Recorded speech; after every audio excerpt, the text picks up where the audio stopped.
welcome to The Middlemen, the program that speaks truth to power. From corruption and cronyism to inequality and social injustice, we discuss topics that matter to you most. Join us in welcoming our jurors this week. The very righteous juror from Rabbi Evan Sufeli, who will be presenting a case titled Nigeria Reclaims Position as Africa's Largest Economy. And I, Juror Olajumoke Olaode James, will be presenting a case I have titled To Thy Tents, O Nigeria. All of these conversations we will have when we return from this very short break. Please stay with us. We'll be right back.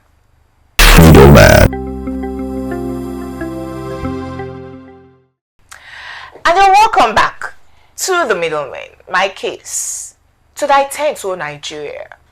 Nigeria has been polarized along ethnic and religious lines for political reasons, first by the colonialists and later by the political elites. We therefore cannot agree on what should be the Nigerian dream.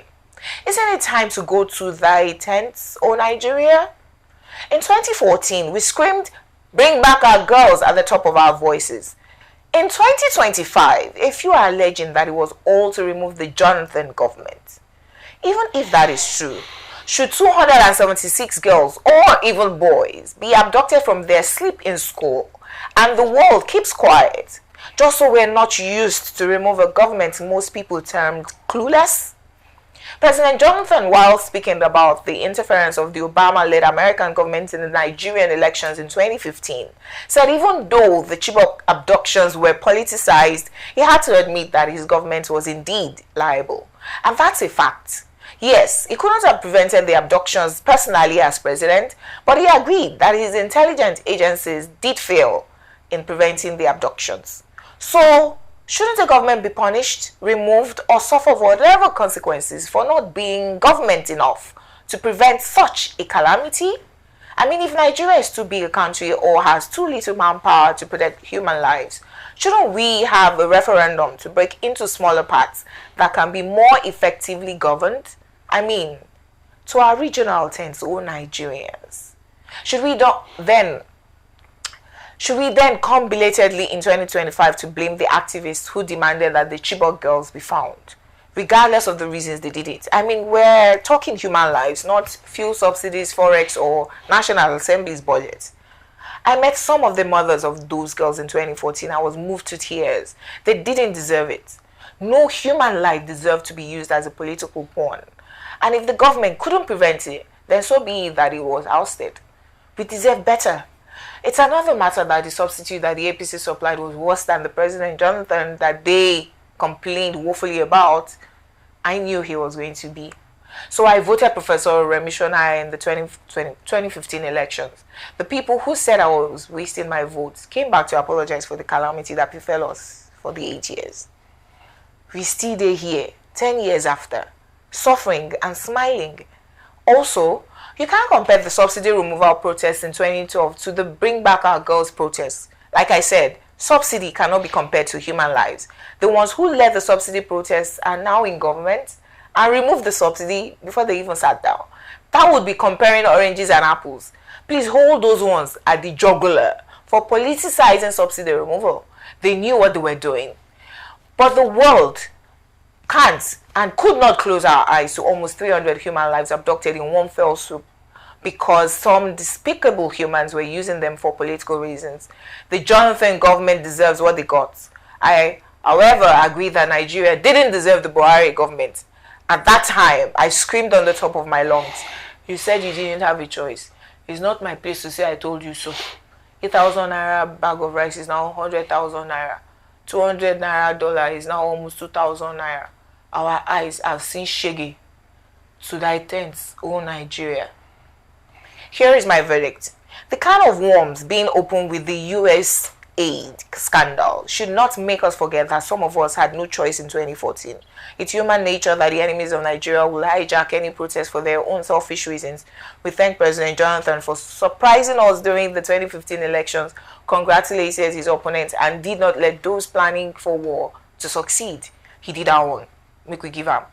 But we saw how 2 Americans kidnapped in Niger, kept hostage in Nigeria, and the American army came in, rescued them, and only told us when they were safely back home in the US. That's the same level of commitment we expect from government. I mean, Nigerians have had it bad enough. We dig our boreholes, provide our own water, buy solar panels, inverters, and generators to generate our own power, employ guards to secure our homes. We're pretty much our own local government. If the federal government cannot then secure our territory, let's call it a day and go our separate ways. To thy tents, O Nigeria. Well, this case for me stands out because we have been saying this over and over and over again.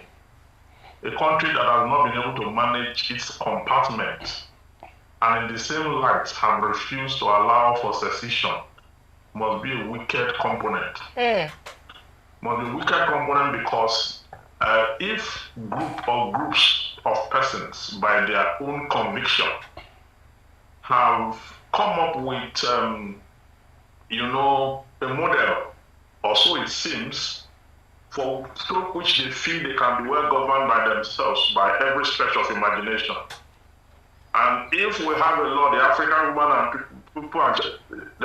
on Women and People's Rights, that guarantees that, which is also an adopted legislation in the Nigerian law, how be it that they have not go through that route?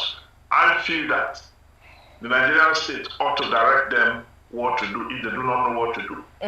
But that to shut out secession and to be incompetent about the collective whole or the management of the collective whole must be witchcraft. Witchcraft in the sense that you do not have to tie everybody down in one collective poverty where less than 1% of the population are the ones who share the commonwealth of the country. It cannot work. There's a limit to which you can hold that together. And we have met all the conditions for disintegration as we speak. So if this country cannot, I would suggest that let's revisit the constitution and bring back the secession clause to allow for, because left for me, I would have asked for Etua State or Nnukwu State, since Delta State, we're not part of Delta State, because the resources that, that the federal government released to Delta State does not come to Nnukwu. It is hijacked, so nothing is happening there. I would have suggested that we secede as a country or as a state or whatever it is. Just like these Biafrans, it is painful to tie people to a stake where they do not have, their voices are not heard, appointments are lopsided, everything negative. But Evans, Evans, the Supreme Court has issued or given the allowance for local government autonomy. Rather than seceding or asking for your own state, shouldn't you just push for your local government to become more effective? Because the reason all of us are our own local governments providing water, clearing our waste, is because the local governments have become redundant, right? If they now start to collect their allocation from the federal government directly, and we can hold them, because we know the councillors, we know the chairmen, hold them accountable for providing governance, will that not, work rather than asking for Etua State, where you may never even see the governor? Why that is plausible, okay? I am not agitating for the resources of my local government.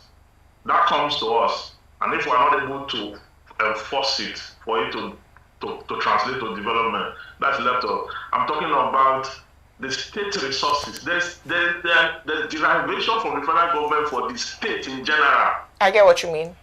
Yes, and there is also there's SOPADEC, funds directed for oil-bearing communities. Okay, that is why it does in passing. I made that expression in passing. I get what you mean. I'm talking mainly about the angle you brought about secession, or for people to be able to have this. Why lock people down? Yeah. I mean, Yugoslavia broke up into 6 countries in one day. Okay, Czech Republic and the rest of them all came out from that compartment on tribal lines. Okay, so why can't we, if we don't want secession, then let's have inclusion inclusivity and develop every part. I agree. Yeah, no, but when you talk, what you were talking about the other time, there was once one of the states, I think in the southeast, the local governments in that state signed a power of attorney surrendering their financial rights to the state government. That's illegal. So what do you call that? No, that's illegal. No, but no. So when you talk about lack of knowledge. Yeah, when you talk about it's for the citizens of that state to go and challenge that decision. So the problem is the kind of politicians we have in Nigeria are the most brutal and most wicked type. We the people allow them. No, it's not we the people. You know what they were calling me to come to one political party. I said, no, I've never been interested in politics. If good people do not go into politics, we leave these kinds of people that we continue to complain about. If you're in politics, there's so much, you don't have power of coercion. No, if we come together in numbers. No, how do you come together without resources? In numbers. You don't have resources. No, we can come together. Under the current political You see, the thing is, these people will not allow you to control the resources. Jurors has just said something. His area in Delta State is actually the honeypot of Delta State, the honeypot of Nigeria, because of the gas reserves. But I'm surprised that in their area, they have a wooden bridge that collapsed, and the state government said they will rebuild the wooden bridge for vehicles in the 21st century, for vehicles to apply, and all other things like that. He's talked about the road. Yes, he's talked about the road to his village, not playable. He's talked about a school in his village, that had just 2 teachers.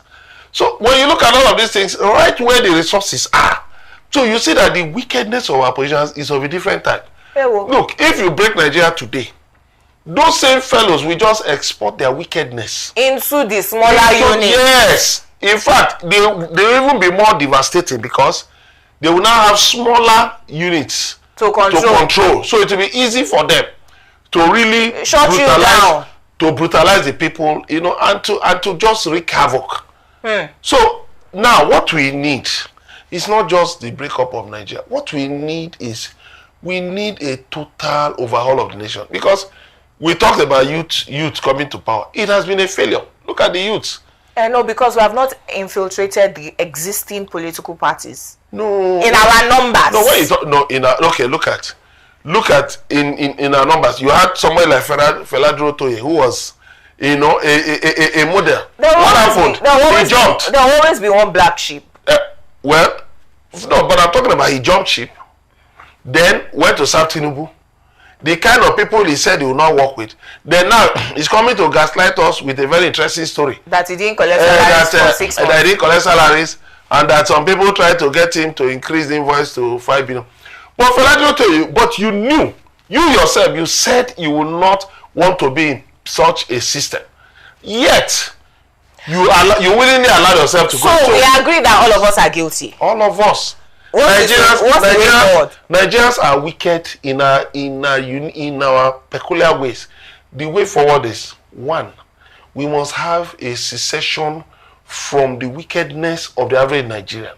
2, we must come together as one country. If we want to come together as one country, otherwise, if we are going our separate ways. It doesn't seem like we want to. No. Because Nigeria is going to be 65 this year. Let me tell you, if we are going our separate ways, I can assure you one thing, even in Oduduwa Republic, in fact, whether Biafra, whether Oduduwa, whether Nigeria Delta, the first 10 years will be spent in civil wars. I'm telling you, the first 10, 20 years we will spend fighting civil wars of attrition, over control. It is now, after that 10, 15, 20 years, those who are remaining, those who are alive, and then sane, can now come. Look at Southern Sudan. See what is happening in Southern Sudan with all the clamor for independence, for self-determination. Southern Sudan till today is mired in war. After having independence since how many years? Imagine. So the thing is that we have not defined the basis for nationhood. Why does Nigeria exist? What is Nigeria really all about? So the people who amalgamated Nigeria amalgamated us across it was a business transaction. Divisive lines. No, it was a transaction. Joining different cultures together, knowing that we're never going to agree. Do we as a people agree that all of the 400 or more nationalities within the contraption that we call Nigeria, that we want to be together, we don't trust one another? We are loving people based on religion, but we don't even show kindness to the next person. So when you said Nigerians are wicked people, it's the same Nigerians that are nice, that are loving, that are kind. I mean, peculiar kind of. In a population of over 200 million, you will find all kinds, right? But if we agree on what the Nigerian dream should be, and it seems like we are not going to agree, because once is my own brother in power, whatever benefits the whole, I will say, leave it for now. Let my brother finish his own. And so we continue. I don't think this generation, our current generation of leaders can make that happen. That is it. I don't think so. What we should be doing now is we're talking about the next generation that will find a place of empathy in their hearts to ensure that they write the story of. But it is our generation. We are the ones raising the next generation. How are they going to grow up different from us? They will have to find the meaning of Nigeria. You and I are not part of the political. You and I are not part of the political class that are involved in this endemic corruption. We are not. Okay. Now we are raising children. Okay. It's for us to stand up in the gap like the sacrificial lamb, whom the bracket that never saw the country transform, but the bracket that swore to ensure that this does not continue. Okay, before you conclude that sacrifice, you would have passed the baton to our children, and they will redefine it. Because as we are now, can we really mobilize ourselves, which is possible, by the way, to intercept this current crop of leaders and make a change? That's what we call that. Nobody wants to die, and so in this struggle to make sure that we take away power from these people. Evans, nobody wants to die. Nobody wants to. Once they roll out the military tanks to our home zone, Nigeria, no one wants to die. I'm not talking about death. I'm talking about working against the current process. Was it not in my estate that we all agreed that we're not going to sell vote and nobody will sell vote? And then you sold it. The day of the election, the estate chairman has sold his vote 2 days. we had agreed not to do that.